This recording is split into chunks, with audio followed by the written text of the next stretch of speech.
inni mucaa gurbaa kana miti kan naa ibsuu danda'u ishee garuu ani feesbuukii yeroon argee jiru ijoollee Oromoo kan taate hundi gadda gurraachadha. Eenyu akka ajjeese ifa godhee hin jiru hundi adzanii gurraacha gubbaa godhate. Achi gara tiiktookii dhufee yeroon ilaalu gariin wallagga maqaan kaasina jedha. Gariin Oromoo tajjeesedha. Qaama mootummaa tajjeese namni na himu omtuu hin dhabame beektaa. Gariin ijoolleen hin poochi waan ta'eef miira keessa jirti. Achi dhufee ani barreeffamni afaan Oromoo kun isiniin dubbifamu mucaa kana eenyutu nyaate mootummaadha moo jedhe. Yennaan isheen immoo suuraa jaal kanaa asirraa kaasam namni itti haasaa turte jaalee sabaan jechuudha. Achi yes jedhe qoy.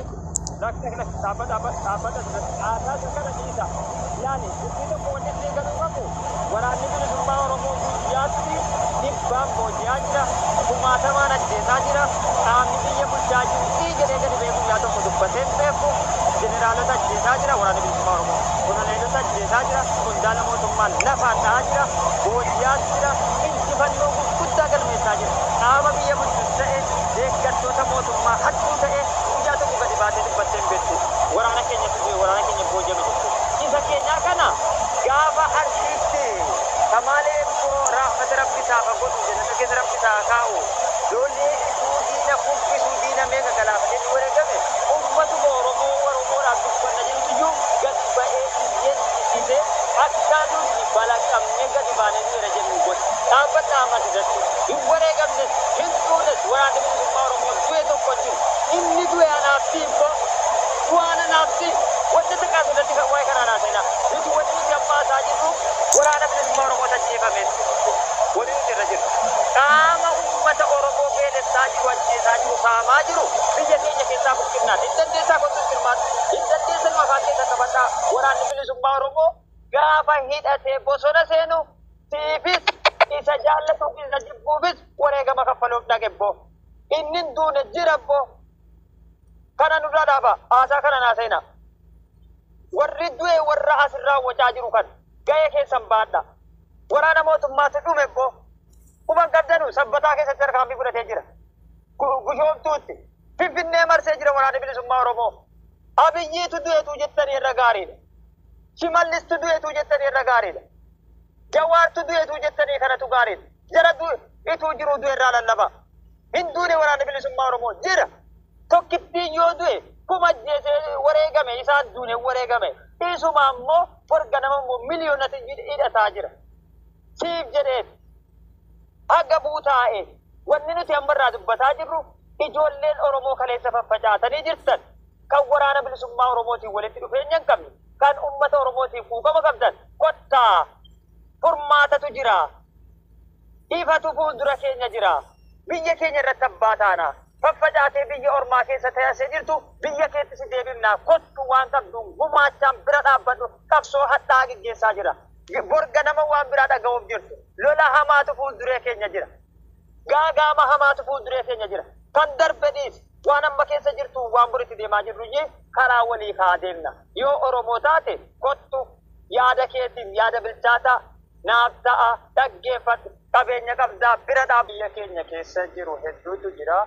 Gubuu sanaa ciruu buqqisuu isa gubamuu qabu gubuu nu barbaachisa waan ta'eef kanarratti walii gallee namoota nu barbaachisa jennu baay'ee barbaadu warreen kana dhaggeeffattu warri walii gallu waan kennutu jira wanni suni kallattii fedheen yoo ta'u biyya keenya irratti waan ta'eef lafa keenya irratti waan ta'eef amaara dachee keenya keessaa buqqisuu qabna tokko mana irratti gubuu qabna lama ijoollee Oromoo biyya keessaa barattee barumsa dhabsiifamte ijaarree waan godhamuu qabu akkasiin gootu irratti ijaaruu qabna. Diyaaspooraan biyya alaa jiru ijoolleen Oromoo mana kana keessa dhuftanii sagantaa qabannee ijoollee Oromoo tokko lama jennee galmeeffannee ga'ee mataa keenyaatiif qabsoodhaaf gumaachuu dandeenyutu jira waan ta'eedhaaf gumaacha gochuu qabna.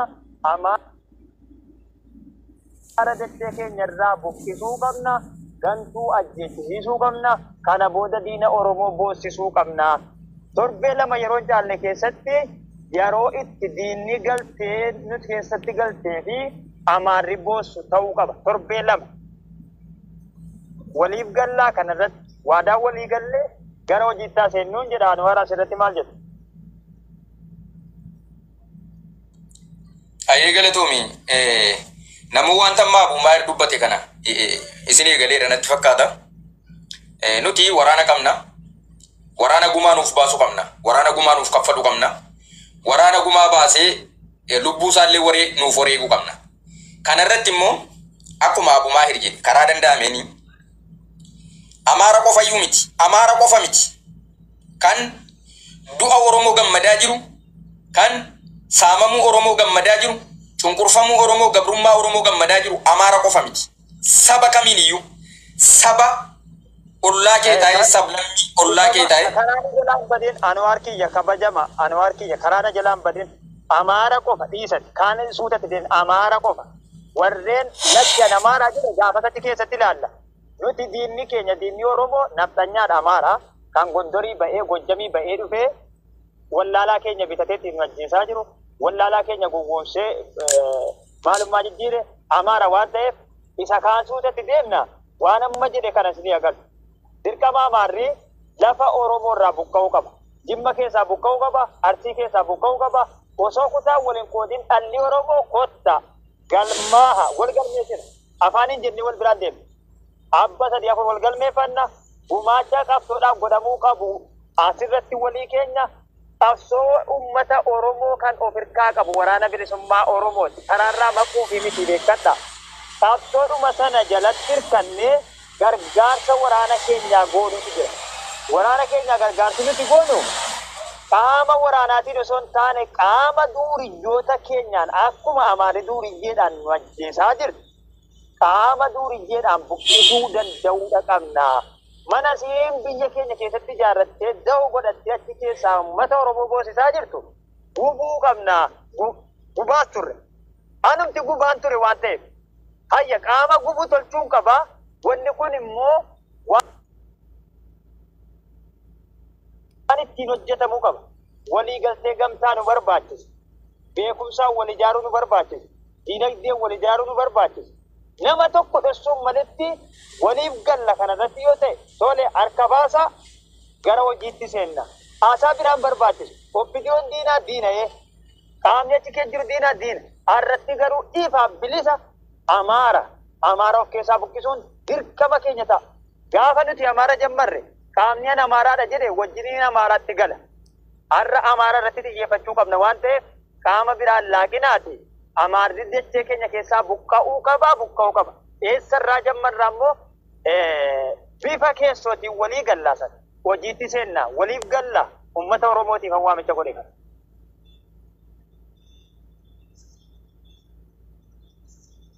ayyee macha haasai itti fufime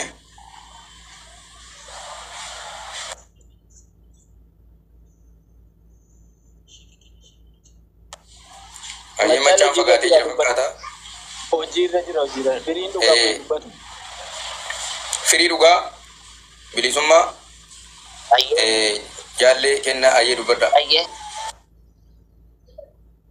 galatoomaa gaa yaadni keessan bareedaadha garuu kanarratti diina oromoo irratti hundinuu diina oromoo irraa qolachuu irratti waliif gallaa haa ta'uu qaama gumaa keenya baasuu qaama seeraan waan sila oromoon fedhu bakkaan gahuuf deemu akkuma Anwaar jedhe sanitti waraana bilisummaa oromoo jabeessuu waan amma Abu Maahir jedhe kana ni dhugoomsa jedhee waan hin yaaduu fi bifti kuni bifa nu baasu yookaan immoo dubbatanii dhiisoo osoo hin ta'in waan galma gahu ta'uu danda'uudha qaba.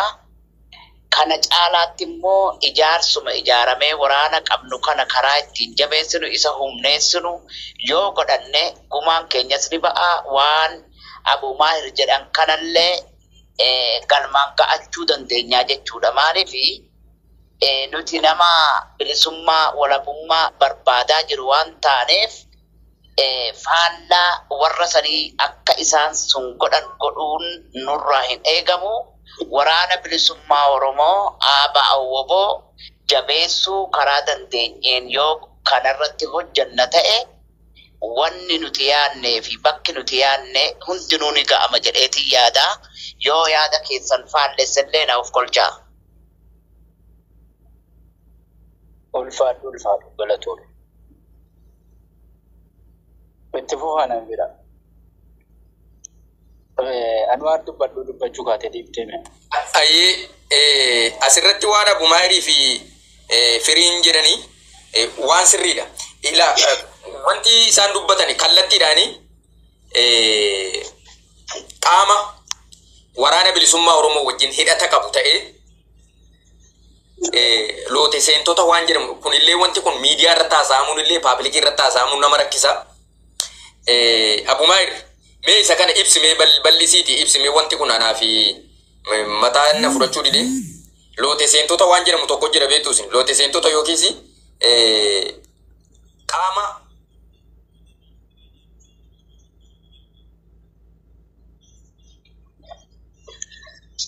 أبو ما دبّا Anwar moitii qabattee jirta sagaleen dhagee sanatti fakkaata ilaale amma wanni tokko wanni isinii galuu qabu Oromiyaan bal'oodha Oromoon baay'ee hedduudha haa ta'utti yeroo waa dubbannu adda walii baasaa deemuun baay'ee barbaachisaadha qaamni anatu qabsoosii fuudhee deema jedhee uummata Oromoo burjaajessu hedduutu ture ta'ee darbee gara fuulduraattis yaalu hin dhabamu sanaan ala wanni kun sanaan ala qabsoo Oromoo kana irra hedduun Oromoo waraana bilisummaa Oromoo qofa irratti hirkisee afaan banee eeggataa jira. Dalli Oromoo bilisummaa in eeggataa jira. Innumti mootummaa kana mootummaa Oromoo seeyyuu waraana bilisummaa Oromoo kana yuun cabsee galee hafuura nu fudhachiisaa jireenii eeggataa jira. Isa kana amanuu danda'u qaba. Haa ta'u garuu immoo Oromiyaan bal'oodha. Oromoon baay'eedha. Waan kana ta'eef Oromiyaa bal'oo kana keessatti gaagama hedduutu jira. Kan waraanni bilisummaa Oromoo harkisaa hin qaqqabne hedduutu jira. Kan inni of jalatti hin ilaalletu jira waan ta'eef isii jalee kana nutu ilaaluu danda'uu qaba. Gola sii keessa, laga sii keessa, ganda sii keessa ni beenna. Miidiyaa irratti rabbi walitti nu fidee waliin nu haasofsiisaa jira waan ta'eef. Isa kanaaf walitti dhufne qaamni silaa uummata Oromoo buqqisuu barbaadu, saamuu barbaadu iyyuu halkanii guyyaa irribatti dhabee akkamitti uummata kana wal nyaachifnaa, akkamitti Oromoo ajjeechisnee gadda itti owwutnaa jedhee maallaqa walitti buusee yaadattu yoo ta'e Wallootti gaafa namoota zamashaa Minilik jedhanii uummata keenya rasaasa nyaachisanu qaama biyya alaa jirutu maallaqa walitti guuree waan kana hojjechiisa. Gadda Wallagga keessatti nama 36 bakka tokkotti gaafa rashanan biyya Saawudi Arabiyaa keessatti riyaala Suudii 700 walitti buusan faannoo gargaaruu jedhanii achumaan hojiitti itti faannoon har'a uummanni Oromoo waraana bilisummaa Oromoo ni jaallanna jedha waan isa barbaachisu yoo godhaa jiru garuu haa ta'u warri godhe saagalatoom warri godhuudhaaf karaa dhabe immoo haala kallattii goonaa fi sanuma godhaa waraana keenya jabeessaa gargaarrataa nuti immoo ga'ee keenya waan godhuu qabnutu jira. Ganda keenya keessa Amaara jiru akkasiin boostifam, buqqifam, of jibbis, hadhooftu, miidiyaa irratti boosu, lafatti boosu, gochuu irratti wal ijaaruu danda'uu qabna. Miidiyaa irratti waan hin dubbatamnedha yoo jettan ta'e kallattii keessootiin namni walitti dhufnee haasaa jirru ni xiqqaate malee ni jira. Kottaa dabalamaadha. Wanni nuti keessatti haasofnu ni jira. Wanni nuti asittis labsii dabarsinu ni jira.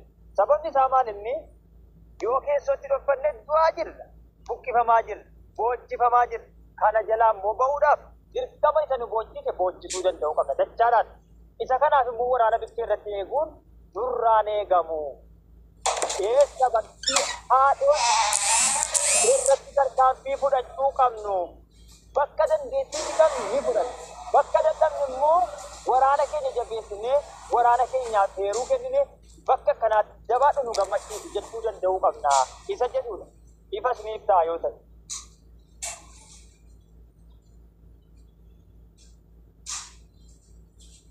Ifanuuf ta'eera. Abbummaa warri jala jiru isaa dhaga'u kanan kun immoo dirqama Oromummaati waan kana gochuudha. Yaadni dubbatu gizee tokko.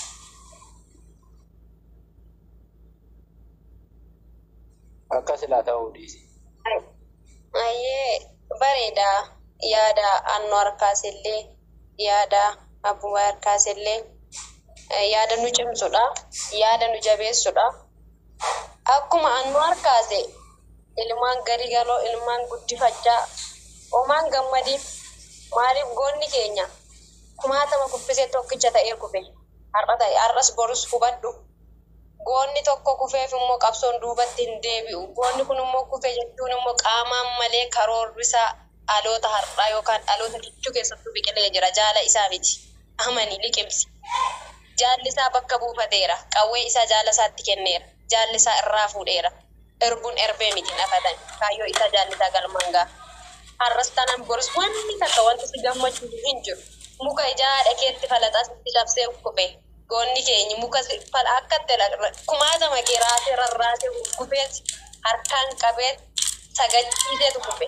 Maaliif ni beekta bareechitee beekta jaala lubbuudhaan wareegame malee seenaansaa gochisaa nu keessatti biqilee jaallansaatiif dhaloota har'aa keessa jira. Abadan galdee dubartummaa keenyaan itti ceeneet falmannee itti ceenee hidhanna malee qabsoon keenya duubatti hin deemu. In gammadiinaas sammuu keessatti hin dhufiinaa ilmaan gadi galoo ilmaan qeeraa keessatti bullee nyaachaa guddattan ilmaan bulleedhaan guddattan maal beekta waa'ee Oromoo maqaa keetiin qubee afaan Oromootiin barreeffachaa gadi fuutee maqaa jaalaa maqaa maalii nyaatta maqaa sabaa kutaa Oromoo kutaa 11 dhaattee maqaa nu nyaatti ilmaan nafxanyaan keessatti guddatte. Isa kanaaf wanti nu taasisullee hin jiru. Wanti imala keenya duubatti nu deebisullee hin jiru. Imalli keenya har'as fuulduratti. Maaliif imala isaanii kaayyoo isaanii nu keessa jirti kaa kaayyoo qabannee deemnu qabna waan dhabne hin qabnu wanti duubatti nu deebisu hin jiru. Homaa takka boo'ichillee gaddillee sammuu keenya keessa dhufuun qabu garuu wanta tokkoon gadda Oromoo ta'ee suura jaalaa ol baasee maxxansaa jiru. Diinni keenya jalqabaa isaani. Jaalli keenya gaafa qaamaan nurraa kufe gaafa qaamaan nurraa wareegame ol baastanii suura jaala keenya hafarsitu. Warra dhoqqee akka kanaa warra tos icciitii qabsoo icciitii siyaasaan beekiin gara qabsootti dhufe. Mataan isaattuu icciitii qabsoo toon beekiin gara qabsootti hin seeniin icciitii qabsoo keessaa isa tokko icciitii jaalaa eeguunu. Ajadamsaadoo fakkeenya fudhadhu. Icciitii akkamii akka eege yoo dhuguma qabsooftee seenaa dubbifattee gara qabsootti himatte gara qabsootti ceete ta'e warri akka kanaa suura jaalaa ol qabdee hafarsitu. Icciitii jaalaa eeguunu qabsoo keessaa isa tokkodha isa jalqabaati. Icciitii eeguunu icciitii barbaachisti mataa ishiittu ol qabdanii suura jaalaa warri nurratti afarsitanii maal jettanii itti follow kee fi laayikii kee tiiktookii maarii koomentii kallattii hundaan barbaaddu. Nurraa gori nu dhiisi. Ati qabsaa'aa keenyas miti warri maqaa jaala keenyaa ol fuutee gurguftee gaddamaarree seenaa maalii hunda kaastee uummata Oromoo hunda raasaa jirtu. Maaliif har'as tana boris goonni keenya wareegame unuun ni jira. Haala itti abbummaa hirkaasee innuuf ta'a nama tokko lama sadii nama wal beeknu nama dhaabbata nama jabaa nama qaamaan sirriitti bilcheessine yookaan immoo jaala isaa bukkeen dhaabbataa haga wareegama lubbuu yoo isa gaafate wareegama lubbuu isaa hin kenna nama jennu keessaa filannee miseensa tokko haa dhaabbannu garee tokko haa dhaabbannu jabeessine garee gorsaallee fakkeessine bifuma garee gorsaa yookaan immoo bifa waan tokkootiin haa kaawwannu marii keenya tokko kanatti itti fufne garee tokko qofa zimjennee seennee haasofnee dubbii bilcheessinee ba'uun bu'aa hin qabu.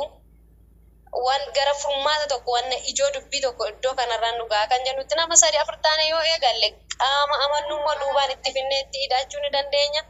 Yoon dogoggoree dhiifama akka kanatoo imalli keenya itti fufee gaddillee omtillee keessa keenya hin jiru. Har'as borus nu gammadaadha. Goota jabaa qabna qabsaa jabaa qabna. Injifannoon borullee har'allee kan uummata Oromooti. Galatoomii jaalle.